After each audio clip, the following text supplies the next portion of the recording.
what you have as income, and you've entertained yourself for a very short time, and the rest of it is misery. Of course. And just on the final note, to give hope to everyone who is in debt at the moment, there is a solution, because even if you have, maybe you have had a bad debt history all of this time, and if you do settle it with the bank at some point, will it still come back to haunt you maybe 5 years or 10 years down the line, or do things like that happen? If you keep telling yourself it will happen, it will happen. We go back to what we spoke back to. Yes. If you keep on telling, you know what, I'm going to fall into debt, at some point I'll run into trouble, then you get into a negative trance. It's very important that you start the day on a positive note, right? I can, all right? If you keep telling yourself, you know what, I've been in debt, now I'm okay, but it will happen again, I can't manage my finances, right? You need to believe in yourself, man. For anything and everything, you need to believe in yourself. There are top business people in this world who had been in debt, who has, had so much issues, right? You take, for example, Isadore Sharp, the guy who found Four Seasons, right? He built his first hotel, got some of the profit, took some money on loans, not to build the next hotel. To build the Four Seasons, you need millions, if not trillions, right? He took money on credit on debt so that he can go to Las Vegas, gamble, and get the total money he needed for his next hotel. Right? So what do you think happened? He lost it all.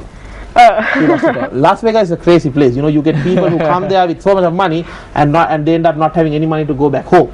All right, but same thing happened to him. He lost every dollar he brought for the gambling.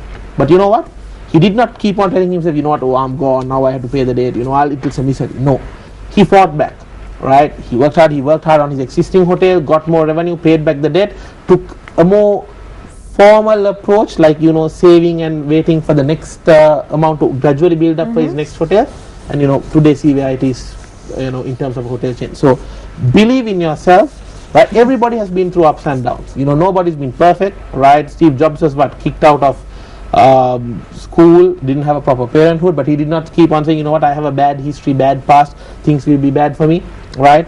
Sir Richard Branson, one of the billionaires, is dyslexic, he could never study. He ended up in jail for selling, pirated CDs back in those days in UK. Right. But he did not keep saying, I ended up in jail, now, I have a criminal history, right? No. It's all about, I always say this, the past is a history, your future is a mystery, what matters is your present. Right? So on that note, I think we have to wrap up our segment. Unfortunately, time has become a barrier in this regard, not debt or savings or anything like that. It's a pleasure being with you guys. It was such a pleasure. The message is, I can. I can, and that's the message that we hope you take home, you take to your workplace and your daily lives as well. And the can-do attitude is very important, isn't it, Jason? Yeah, it is. Anyways, next up after the break, we have a very special guest on the show. Someone who's just written a book called Strategy and Marketing. Louis Dias on the show next. But once again, thank you so much. It's been such a pleasure to have you on the show. It's been very insightful. Thanks a lot. And we hope to have you soon on the show as well. And I understand, I'm not going to give too much details, but you are writing a book of your own as well. Yeah. So maybe in the future we'll have Tarindu on the show talking about his own book. So thank you so much for being here with us. Thank you, man. Thank you, Jason. All right, we'll be right back after this commercial break. Welcome back to Good Morning Sri Lanka. You're here with me, Jason. And Amaya. And Amaya. We're speaking about financial, how would I put it? Financial household budgeting. We've ended that segment with Tarindu. That's right. Yes. But we're getting into now an author, a Sri Lankan author. Like, have you ever had that, by golly, I've got it moment? Like when everything seems so crystal clear. Recently, a friend of mine recommended a book which actually spoke about marketing strategies for Sri Lankan business entities. And to be honest, I wasn't prepared to what I read in the book, Strategic Marketing by Sri Lankan Louis Dias. And the best thing is, today we have the author in the studio. So please welcome. Be excited, Jason. Yeah, I am excited. Louis Dias. Good morning. Good morning to you. How are you? Show. It's a pleasure to meet you. Pleasure. I'm sorry we can't stand up. We're all mic'd up. Welcome. Good morning. People were not supposed to know about that. All right. So this is your book. That's right. Strategy Marketing by Louis Dias. Yes. All right. What inspired you to write this book? Well, actually, I'm just completing a decade in mentoring and teaching. Right. So I just thought of giving something back, and also a decade is a long time, so I had to unlearn some of the things that I learned during class. So, you know, I just thought I'll put pen to paper, and this is the result of the last 3 years of hard work. Oh, I see. So this book is something, it's your baby, isn't it? This is something that you're gifting to everyone as well, but this is something that you dreamed about? Well, yes, it has been a big dream of mine, and it's also been a very painstaking dream, I must say. And yeah, so a lot of Poya days, a lot of holidays, and yes, my dream is also not just to launch the book, but I also want someone to, maybe a student, to use maybe one or two of the concepts, and hopefully win a prize or two in whatever studies that they're doing, and that would be you know, fulfillment in that sense. Because as a lecturer you've already produced some World Prize winners as well, but besides that, what makes your book special? What makes it different from all the other books that are out there in the market today? Well, it's very, I'm trying to make it a unique selling point. There are a few, as a matter of fact, one of which is the fact that all the complex management models are explained in the context of Sri Lankan companies. Right. So I've attempted to compile an exhaustive list of management models, and you would find a broad list explained in the context of Sri Lankan companies. Otherwise, you'd usually learn them in the context of international examples. Right? Of course. So it's a little more easier for a student to grasp when you hear it in local companies' context. In addition, I've also included a comprehensive examination toolkit for the first time. And that I've not come across before in any international book either. Right. Ask me why others haven't done it, I don't know. But I've actually laid it out so that it'll be very simple and easy for a student to peruse all the tools, a comprehensive list of management tools. Not only marketing tools, but a comprehensive list of management tools. Before they go into the examination hall, they can peruse this, and it'll be a snapshot, a beautiful picture, hopefully, that they'll remember at the exam. And that's something that's a very valuable addition to your book, isn't it? Well, I hope so. Proof is in the pudding, we'll see, but I'm sure that it will be a really big boon to the student population who are currently pursuing marketing as a career. And now going back to the subject matter in your book, Yes. you have taken some focus on the small and medium enterprises in Sri Lanka, the SMEs.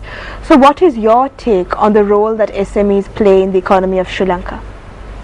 Well, I believe a very vibrant one at that. I mean, we are at the end of the day, and the top 50 blue chips run this economy in terms of its contribution, and that's where we need to broad base and have the small and medium sized organizations contributing to the GDP of this country. It's not happening at the moment, and so is the case in lots of developing countries, but I guess it's going to improve now that the environment is conducive.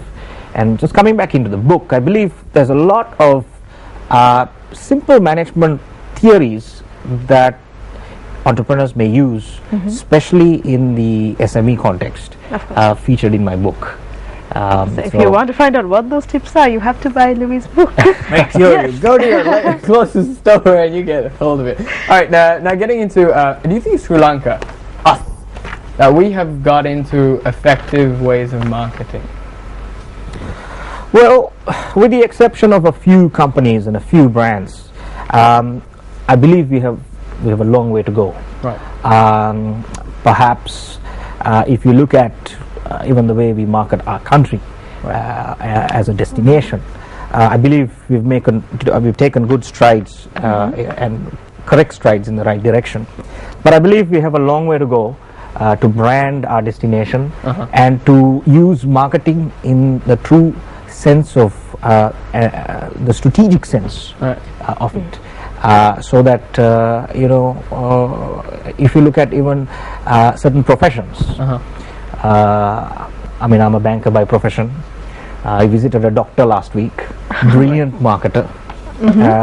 But I don't see, the professions like the pilots, the architects, the dentists using marketing. Right. Because marketing is not necessarily confined to a pillar in an organization. It is for everyone.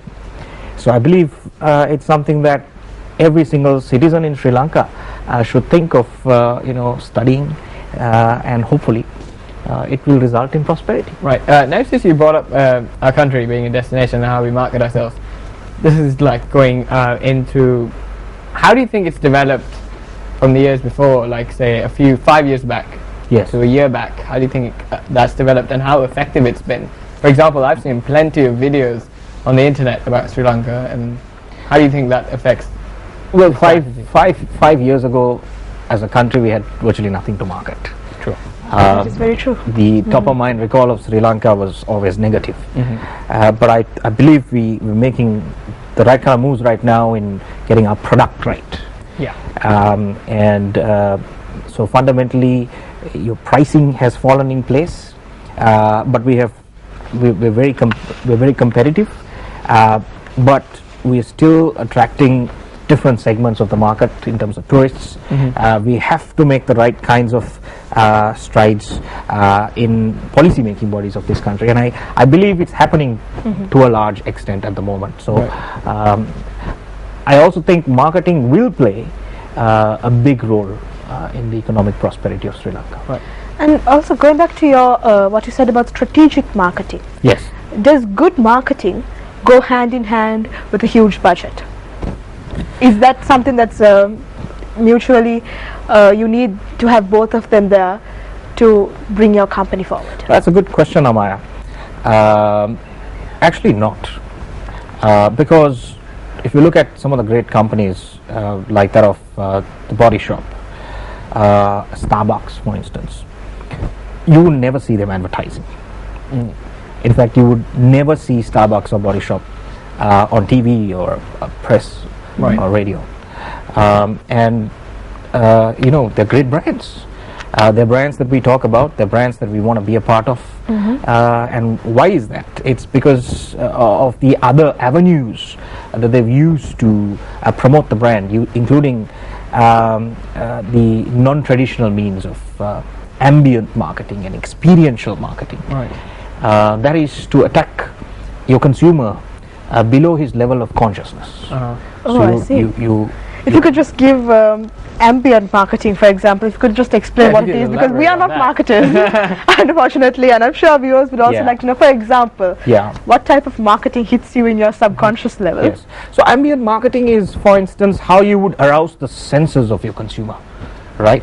I mean, it is as opposed to directly communicating your message. You would try and use, for instance, sound, just like some of the computer brands globally use, like Intel, for instance, has a sound. If you hear it, you would know that it is the brand. Right. And there are global companies like Singapore Airlines that patent the aroma or the fragrance, and it is patented. Yes. BMW. These brands do, and this is how they hit their consumer at that level. Yes. And even in Sri Lanka, there are some restaurants that have used ambient marketing to a great degree, which is actually featured in my book. Right. So ambient marketing, let me get this straight. Now it's for your subconscious mind, right? Or in a way, but if you think about it, I might have succumbed to it without me even knowing that this has been like a marketing strategy. That's right. If you were, for example, going to market this book, how would you do that with that sort of marketing strategy? Well, one of which is maybe if I'm thinking about a tangible product like a book, because it's not a service, it can be the texture